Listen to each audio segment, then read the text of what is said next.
Hey, how are you? How are you doing today? If you're new here, I'm Delilah. Welcome. I am down 215 pounds. 120 pounds of that was done on my own naturally prior to beginning a GLP-1 journey for type 2 diabetes management. Then I have lost an additional 90 pounds using a GLP-1 called Mounjaro.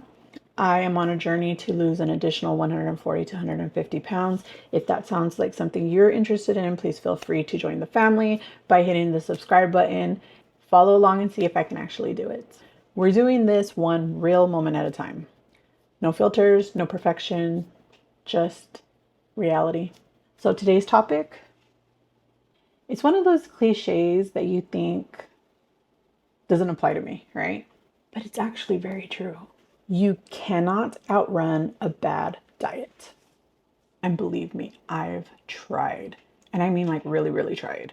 So let me tell you about a little bit of what happened, how it played out in my body, and the shift that changed everything for me.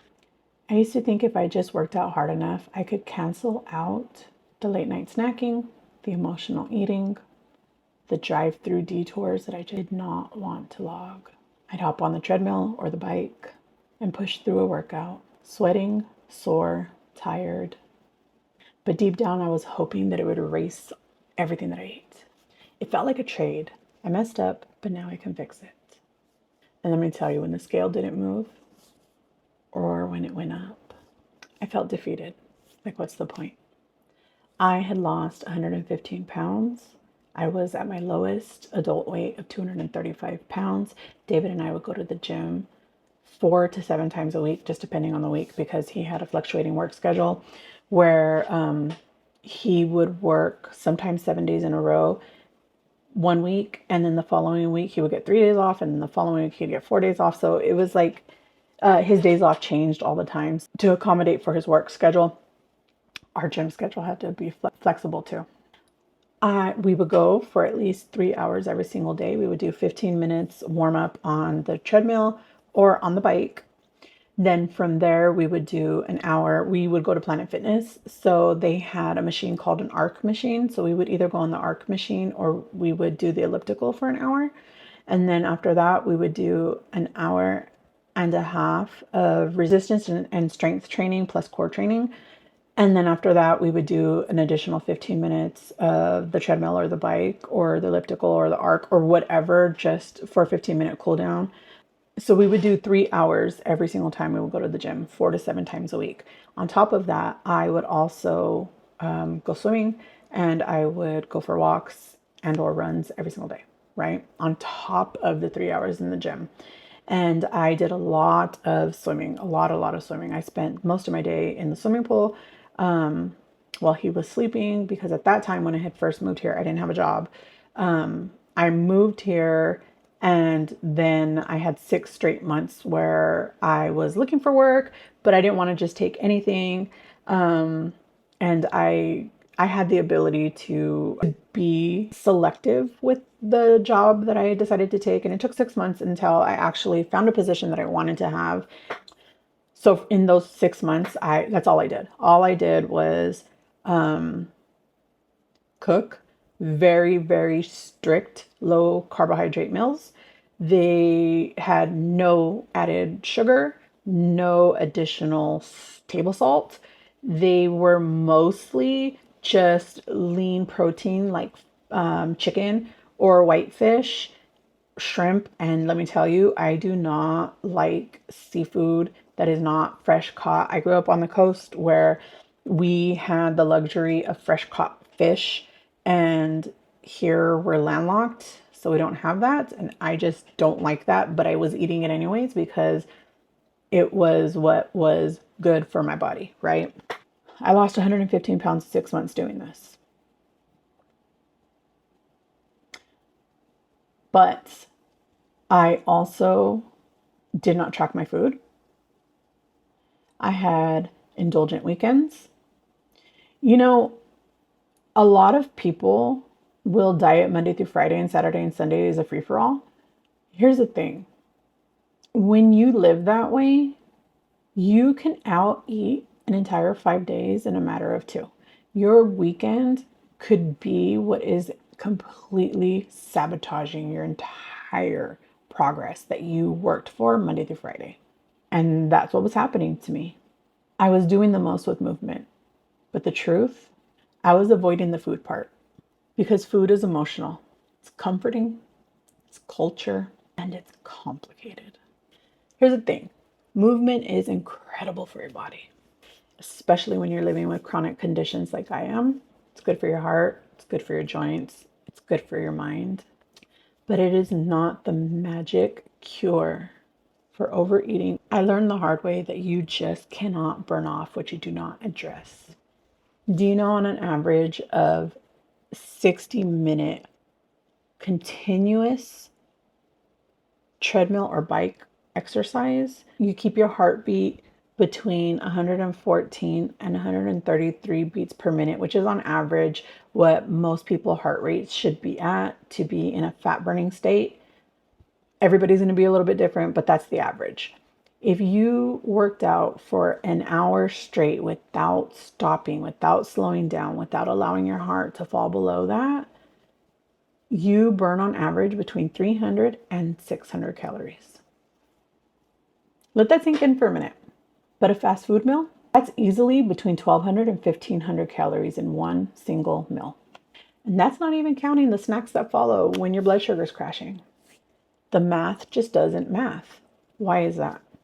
Because you cannot outrun a bad diet. What finally shifted for me was this. I started tracking my food. Not as a punishment, because that's how I seen it. I seen it as a punishment. I did it as an act of self-love. I really needed to understand myself. I needed to understand what was happening. I needed to understand why it was that I did not feel well, why it was that I was constantly getting sick, and what was happening inside of me. I had to figure it out. I had gotten to the point where I was so restricted in calories for so long that I stayed in a calorie deficit, yet my body had done its own metabolic reset, and I was stuck now at this lower caloric intake. So I had to eat less and less and less for my body to understand that I am supposed to be burning mode, right? I took photos of what I ate. I logged things later when I had some downtime and enough time to sit there and process what was happening and why I was eating what I was eating and how it made me feel inside. If it gave me energy, if it gave me a headache, if it gave me bubble guts. Because a lot of us are eating things that we were eating before, like McDonald's, okay? We, instead of getting a quarter pounder meal, we're now getting a cheeseburger Happy Meal. And we're thinking we're doing ourselves a favor. And you are doing yourself a favor in a big way, but it's not enough. Because all you're doing is eating empty calories that are not fueling your body the way that it needs to. So you get blood sugar spikes and blood sugar drops. Your body doesn't have the energy that it requires because you're not eating the nutrients that it needs. So I logged things later when I was calm and I stayed curious. I stopped chasing perfection and I focused on consistency. When I started nourishing my body by eating whole proteins, actual protein like chicken breast, a steak, actual protein, fiber from vegetables, and a lot of chia seeds because they pack the biggest punch for fiber. Consuming healthy fats like avocado oil or olive oil, things that actually supported my blood sugar, my body started feeling safer. I had less cravings, more energy, and far better sleep. I also did a metabolic reset and I am now able to eat far more calories than I was eating before without my body suddenly going berserk and thinking that I am never going to eat again. The biggest thing though, I stopped seeing food as something to work off. Instead, I started seeing it as something that could heal me. And I'm not just talking about weight loss. I'm talking about inflammation, blood sugar stability, pain, even my mental health. Now when I move, I'm not trying to undo anything.